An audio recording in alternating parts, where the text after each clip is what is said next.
Halo,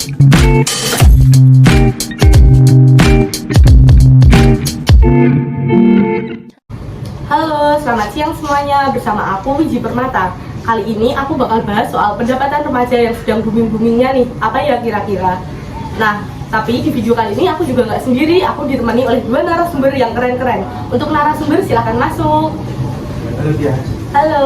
Halo Kak Dia. Halo. Dengan siapa ini? Saya Satrio dari mahasiswa hukum Universitas 11 Maret angkatan 2021. Kalau masnya? Aku Rizky Ananda Putra, aku dari mahasiswa hukum Universitas 11 Maret angkatan 2021. Sama kan? Sama ya? Ya, sama. Kalian kira-kira tahu nggak sih soal kayak itu kegiatan yang booming banget di masa sekarang itu yang dilakukan remaja buat dapet duit gitu? Mungkin dari aku apa Kak Satrio dulu? Silahkan. Ya, Kamu dari aku dulu ya. Kalau dari aku sendiri yang ini ya Kak ya, yang dari saham-saham itu Kak. Oh Bener iya nggak? bener. Oke, kalau yang dari saham-saham itu kalau menurutku ya di era sekarang ini tuh kayak di era yang apa ya, serba cepat, serba mudah dan serba gampang itu Kak untuk mendapatkan apapun. Yang pertama juga di era digitalisasi ini kita dapat apa ya, mengembangkan kreativitas kita terutama di bidang saham, apalagi kreativitas itu tuh menghasilkan duit Kak, menghasilkan duit. Jadi apa-apa tuh nggak perlu dibebankan ke orang tua, jadi kita bisa cari penghasilan sendiri, kita bisa menambah uang jajan sendiri, bisa mungkin bayar kos. Kita untuk yang mahasiswa juga bisa bayar kos, tambah-tambah duit kos kan juga lumayan ya Kak ya di era sekarang ini. Betul sih itu Kak. Oh berarti kayak jadi mahasiswa tuh kayak remaja mahasiswa juga tuh jadi lebih mandiri, kreatif gitu ya? Bener banget. Wah, terus kalau menurut Mas Satrio tuh gimana sih? Menurut saya dengan adanya era digital ini jadi semakin mudah untuk melakukan berbagai kegiatan seperti yang mengenai saham ini. Oh kayak jadinya itu ya terdorong dari digitalisasi gitu ya? Iya. Oh, terus kalian sendiri tuh main saham nggak sih? Kalau aku sendiri main Kak, aku udah dari tahun 2020 di era Covid itu. Jadi kan waktu itu kan kita di era Covid itu semuanya serba Zoom ya Kak ya, serba pembelajaran Zoom dan sebagainya. Jadi lebih banyak waktu untuk kita di rumah. Jadi waktu aku Covid itu aku coba-coba iseng-iseng main saham gitu Kak, waktu di tahun 2020. Oh, berarti awalnya iseng-iseng gitu Iya. ya? Kira-kira tuh mainnya pakai aplikasi apa sih? Kalau aplikasi sendiri banyak sih Kak. Nanti mungkin aku bisa jelasin ya, mungkin dari Kak Satrio dulu bisa. Oh iya, Kak Satrio main apa pengalaman enggak? Kak Satrio mungkin. Saya juga sama sejak dari awal pandemi. Jadi awal pandemi itu kan banyak influencer yang mulai mempromosikan mengenai saham. Iya benar. Bener itu. Iya. Terus jadi mulai ikut-ikut iseng gitu. Oh berarti kayak awalnya tuh lihat-lihat dulu gitu ya? Iya. Terus kira-kira main apa Mas?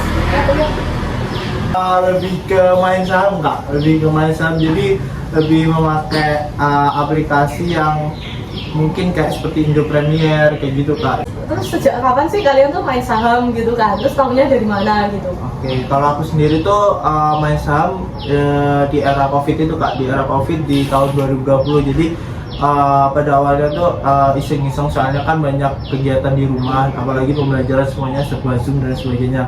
Jadi aku sebisa mungkin kayak memanfaatkan waktu itu dari belajar saham kayak gitu Kak di tahun 2020. Oh terus tahu kayak soal saham itu dari mana?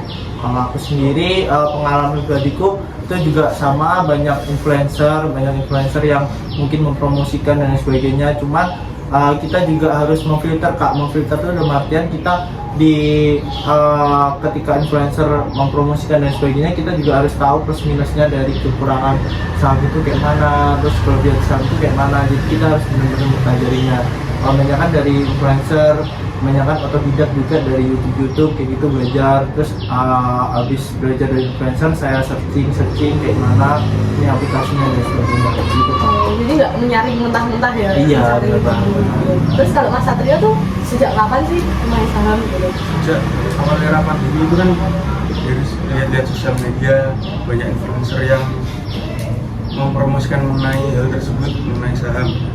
Jadi saya cari-cari dan coba-coba ikut main gitu. Oh berarti kayak terinfluence dari sosial media ya?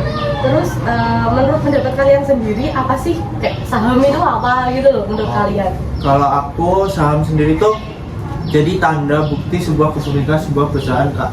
Jadi ketika seseorang memiliki saham tersebut berarti seseorang itu tuh juga memiliki suatu kepemilikan dari perusahaan tersebut. Jadi sebagian dari sahamnya itu juga ada di kita. Jadi contoh kita membeli BRI dan sebagainya, berarti saham tersebut kita beli, terus kita juga memiliki hak milik di BRI tersebut.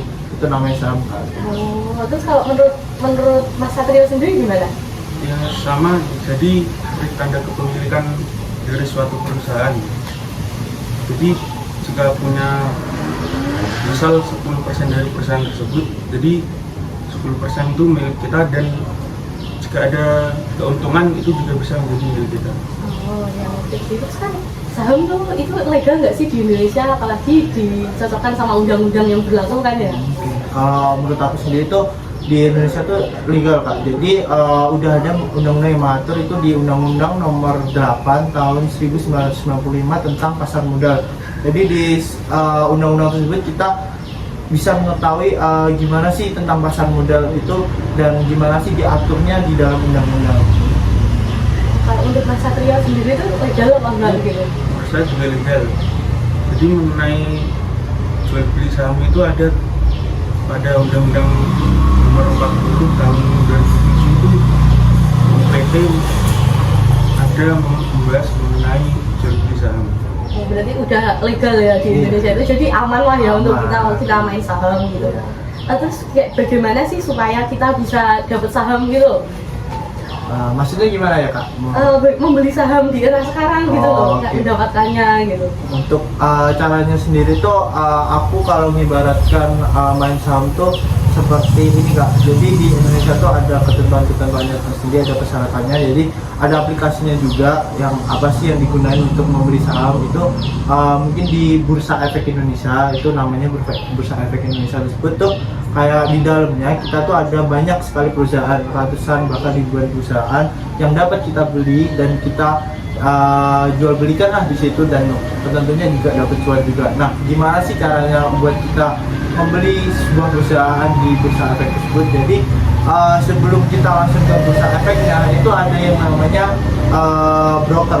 Broker tuh ibaratkan nih, kita ibaratkan di kafe ya Kak. Ibaratkan di kafe itu kita masuk di sebuah kafe, itu apa sih tujuan kita masuk ke sebuah kafe? Tentunya kita beli kopi kan, beli snack dan sebagainya. Nah, broker itu ibaratkan kopinya. Nah, ketika kita melihat menunya itu tersebut ibaratkan perusahaan-perusahaannya tadi. Jadi ketika kita ingin membeli kopi di sebuah kafe, ya itu nanti ketika kita masuk ke broker itu kita dapat beli sebuah perusahaan itu. Nah, gitu. Jadi sama kayak jual beli barang gitu Kak. Berarti kayak sama tapi cuma pakai aplikasi sama lebih keren gitu ya. Kalau menurut Mas Satrio tuh gimana sih? Kalau menurut saya seperti era digitalisasi seperti sekarang ini, jadi lebih mudah, banyak platform yang online yang menyediakan saham tersebut. Tapi dari kekurangannya dari platform online itu banyak resiko-resiko seperti penipuan yang juga terkadang aplikasinya itu juga error gitu. Berarti kita harus pinter-pinter milih aplikasi gitu ya. Iya. Nggak bisa langsung kayak ini aplikasi langsung dipakai, itu nggak bisa gitu ya. Terus nih berapa sih modal awal nih buat kita beli saham gitu? Oke, kalau dari pengalaman aku ya Kak, mungkin dari pengalaman aku sendiri tuh modal awalnya, jadi kan kita juga masih mahasiswa dan kita juga belum kerja kan ya Kak. Jadi modal utama ya kita balik lagi dari mungkin uang saku. Nah, kan kita juga dikasih uang saku bulanan, kita juga belum kerja kan. Nah, menurutku uang saku itu tuh jangan dibuat foya-foya dan sebagainya. Jadi setengahnya itu buat kebutuhan kita dan setengahnya lagi itu buat investasi, yaitu termasuk salah satunya di saham itu. Nah, dari uang saku tersebut kita mungkin kita bisa sisihin, kita mungkin nggak usah banyak puluhan juta atau ratusan juta gitu. Kita nggak mungkin kan tiba-tiba dapat ratusan juta dan sebagainya. Nah, mungkin dari modal awal tuh kita bisa masukin 100.000. Jadi tergantung broker yang kita pakai. Nah, ada broker BNI. Itu broker BNI itu minimal minimal spendnya itu minimal kita masukin uang depositnya itu 10 juta. Cuman ada broker-broker lain yang mungkin minimalnya itu cuma 100.000. Jadi kita pun 100.000 aja gitu kita bisa investasi Kak di dalam saham tuh gitu. Jadi kita 100.000 aja kita bisa investasi. Jadi kita nanti lipatin, mungkin bulan depan kita nabung lagi 100.000, bulan depannya lagi 100.000. Nah dari situlah modal utama kalau kita main saham rupiah kayak gitu Kak. Berarti mudah ya, kita nggak harus jadi jutawan dulu Iya, main benar saham banget. gitu. Terus kalau buat Mas Satrio tuh itu sih modal awalnya tuh berapa dulu gitu pas pertama main saham? Kalau untuk modal awal itu sebenarnya tidak perlu terlalu banyak. Dengan modal yang minimum tuh tidak bisa, seperti 200.000 sebenarnya tidak bisa. Oh enak sekali ya, berarti anak kecil pun kalau dia niat dan mau berusaha bisa ya? Iya pasti. Boleh minum dulu deh, pasti haus ya kan, jawab pertanyaan terus. Silakan Mas diminum.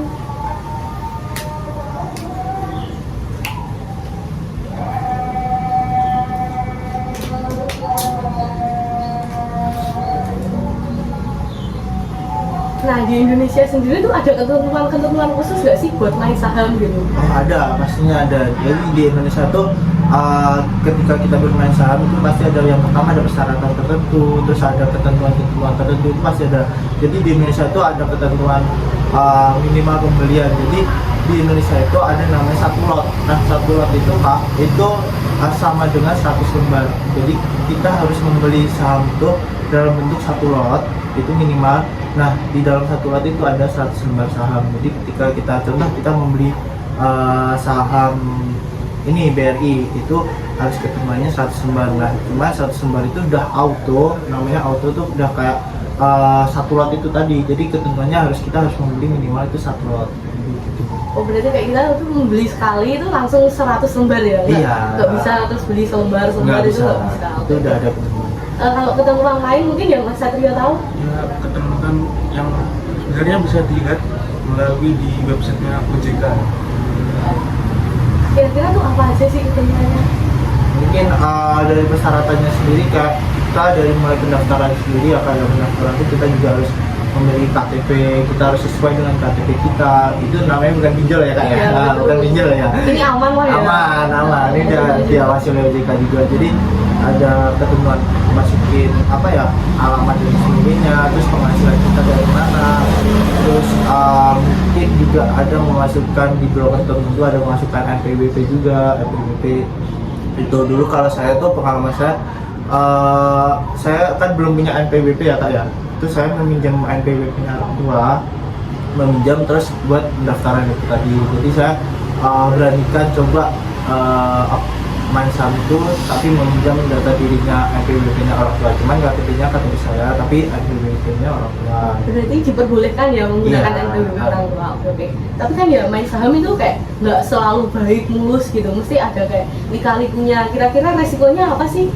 Oke, untuk resikonya bermain saham sendiri itu kita sebelum main saham tuh juga kita harus harus benar-benar memfilter gimana sih aplikasinya. Yang pertama gimana sih aplikasinya, terus resikonya kita main saham tuh duit kita tuh kayak mana, ntar apa pasti cuan dan sebagainya, itu pasti ada resiko tertentu. Nah ketika kita main saham itu kita juga harus menyiapkan namanya uang yang benar-benar nggak kita pakai. Jadi kalau emang kita dikasih uang saku segitu tapi kebetulan kita masukin saham semua, itu salah. Jadi kita harus ada namanya uang dingin. Uang dingin itu kayak contoh, kalau emang uang itu udah benar-benar nggak dipakai itu baru kita bisa investasi gitu loh Pak. Jadi ketika uang itu nanti bakal turun atau lain sebagainya, saham itu kayak mana, kan perusahaan kan pasti ada naik ada turunnya. Jadi sebisa mungkin ketika uang itu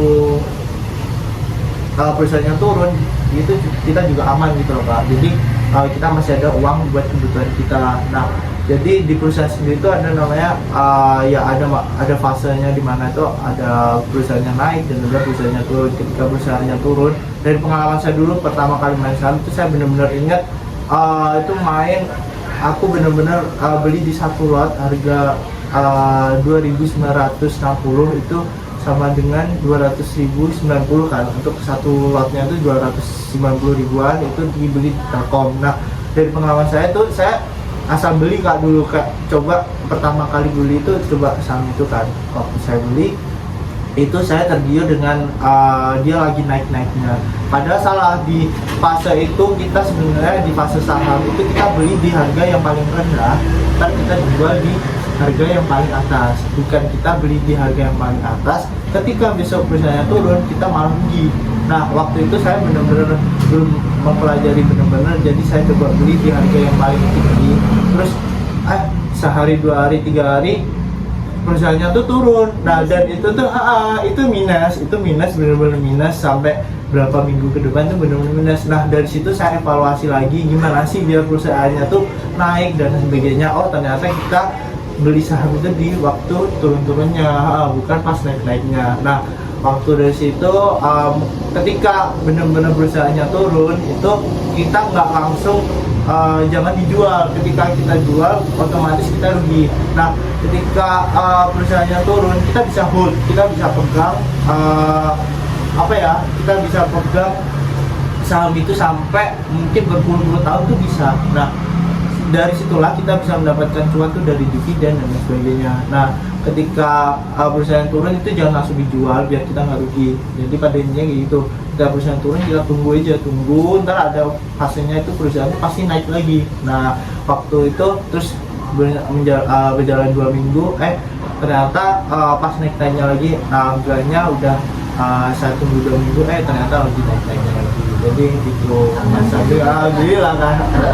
Awalnya tuh kebalik gitu kan, ya seru banget. Rugi nggak kak itu? Itu sempat aku mau jual kan, tapi waktu habis aku evaluasi itu aku pelajari lagi, ternyata tuh masih bisa naik, jadi nggak bakal hilang terus kak, sahamnya tuh nggak bakal hilang ketika kita turun. Lain kali kalau benar-benar lagi di atas itu jangan dibeli, soalnya kita dapatnya besoknya turun benar-benar. Oh iya. Terus kalau menurut Mas Satrio sendiri sesuai pengalamannya gimana sih resiko tersebut? Dari pengalaman saya itu awal main kan belum terlalu tahu kan.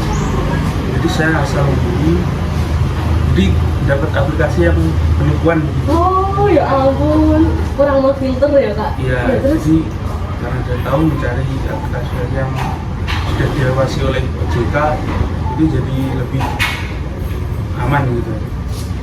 Jadi seperti yang dikatakan tadi, harus ada dana yang disisihkan selain dari untuk digunakan untuk membeli saham itu. Jadi jika yang digunakan untuk saham itu lagi turun, masih ada yang untuk dana darurat gitu. Iya, berarti harus punya uang dingin ya.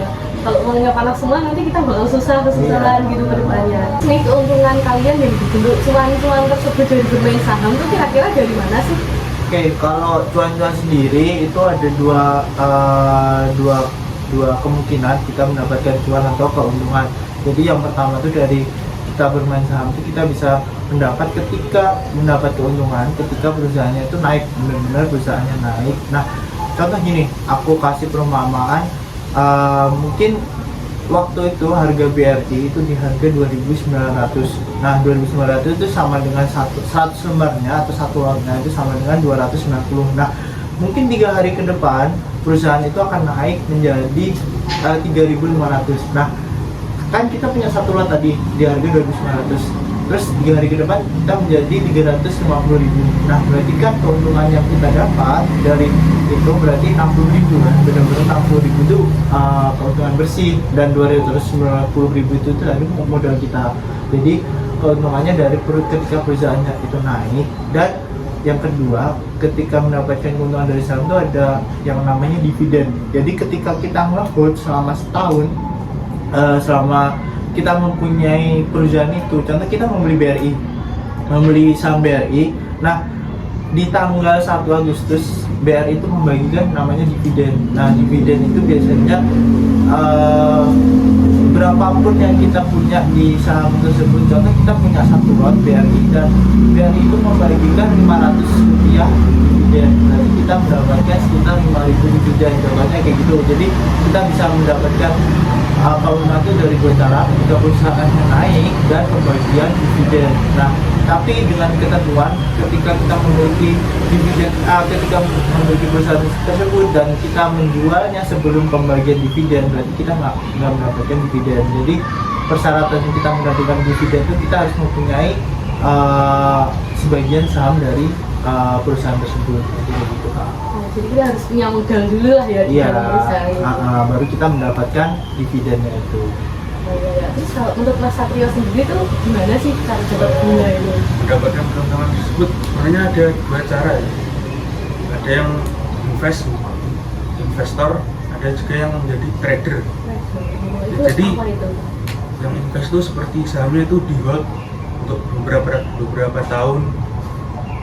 Kalau untuk trader itu biasanya pagi itu membeli untuk dijual di sore atau malam. Berarti Untuk kayak keuntungan dari investor itu ada mendapatkan dividen tadi. Trader kan cuma langsung naik terus dijual gitu kan. oke, kalau trader itu kita ngejual lagi gitu ke orang terus keuntungannya ke kita gitu. Ya lebih tepatnya seperti itu Kak. Jadi kita pagi di contoh trader itu kayak jadi dia tidak mau menunggu lama gitu Kak. Jadi kalau investor kan jadi ketika kita beli itu sahamnya itu dibiarin. Cuma kalau trader itu ketika kita beli di paginya dan mungkin sorenya itu naik perusahaannya dia langsung menjual. Cuma kalau trader tuh tipikalnya dia harus mempunyai duit banyak biar keuntungannya tuh terasa Kak. Soalnya kalau ketika kita contoh ketika kita membeli itu di harga 100.000 gitu ya kan, kita pengen keuntungannya itu jadi 100 juta gitu dalam sehari gitu nggak bisa, itu besar banget. Jadi kalau trader itu kebanyakan orang tuh memiliki modal yang sangat banyak, jadi dia main di pagi beli, terus sorenya perusahaannya naik dia langsung jual.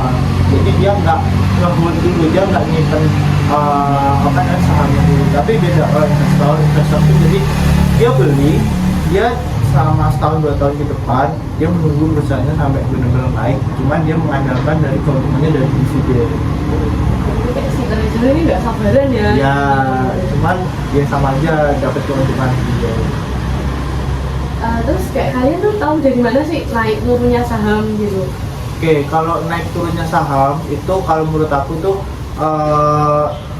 ada dua analisa kalau menurut aku tuh. Jadi perusahaan itu bisa benar-benar naik ketika ada investor yang mungkin dia membeli jumlah saham itu dalam dalam jumlah yang sangat banyak. Jadi dia mempunyai uang 1 triliun, dia masukin ke saham BRI. Nah, ketika dia masukin ke saham BRI itu otomatis harga sahamnya tuh kayak kegoreng gitu, kayak dia langsung naik cepet banget naiknya cepet karena itu tadi dia disetor uang uang dari investor yang sangat banyak. Nah, yang kedua itu kenaikan atau turunnya sebuah saham itu dipengaruhi dari sebuah berita, dari sebuah kondisi yang berjalan di setiap harinya. Karena apa?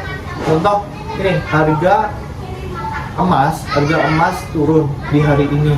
Ada berita gitu di internet ataupun di sosial media lainnya, ada harga emas turun. Nah, otomatis di perusahaan itu ada banyak kan, ada perusahaan Antam, ada perusahaan TM tambang itu.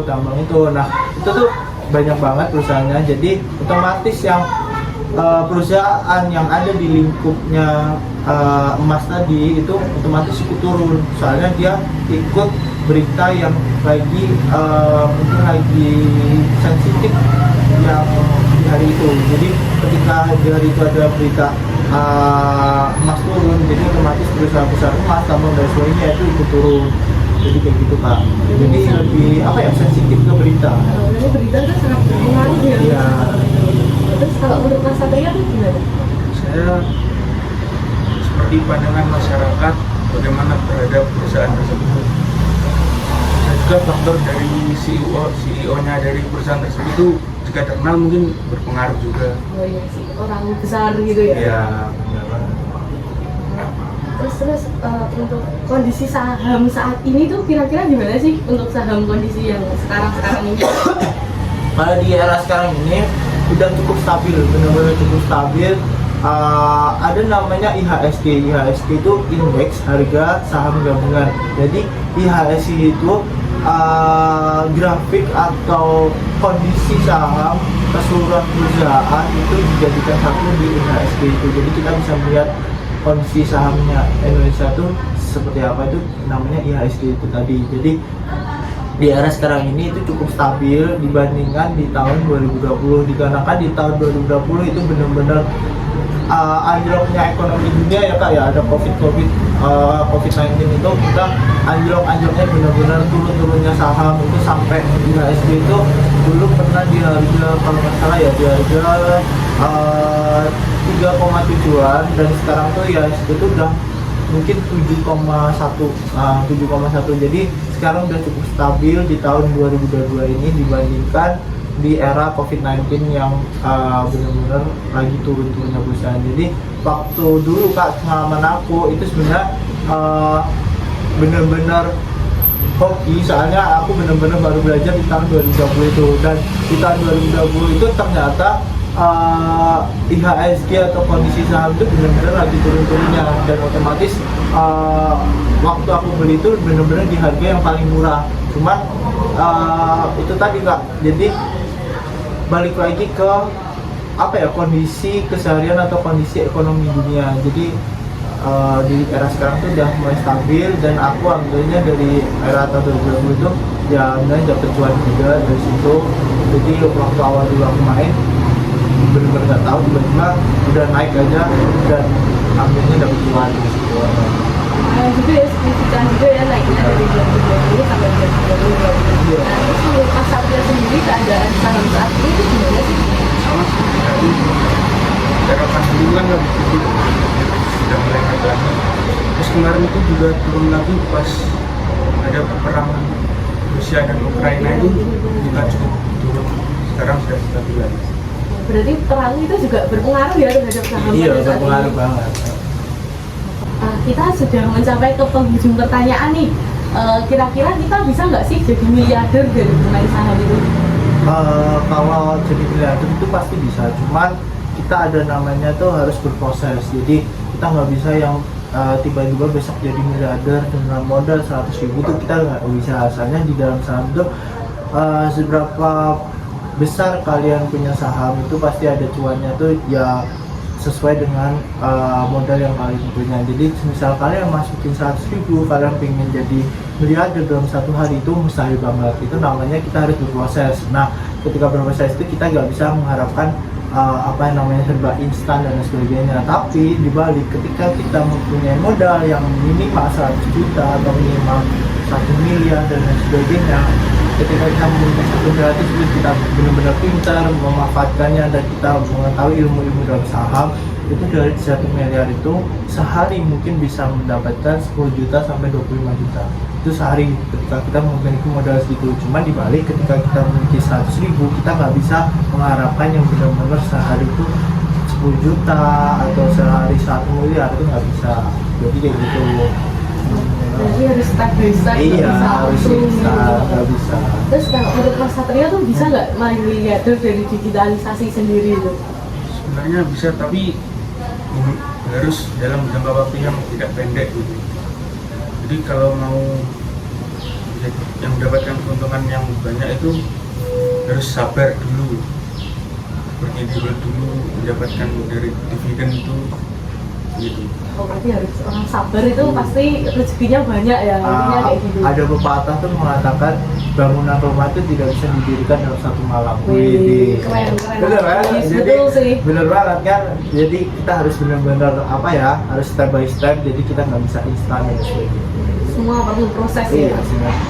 Terima kasih guys, kita udah selesai bahas-bahas soal saham nih. Gimana menurut pendapat kalian? Apakah ini menarik nggak sih gitu? Ternyata saham itu semenarik itu gitu ya. Sekian dari kami, mohon maaf apabila ada salah kata ya. Terima kasih, bye-bye semuanya. Nah.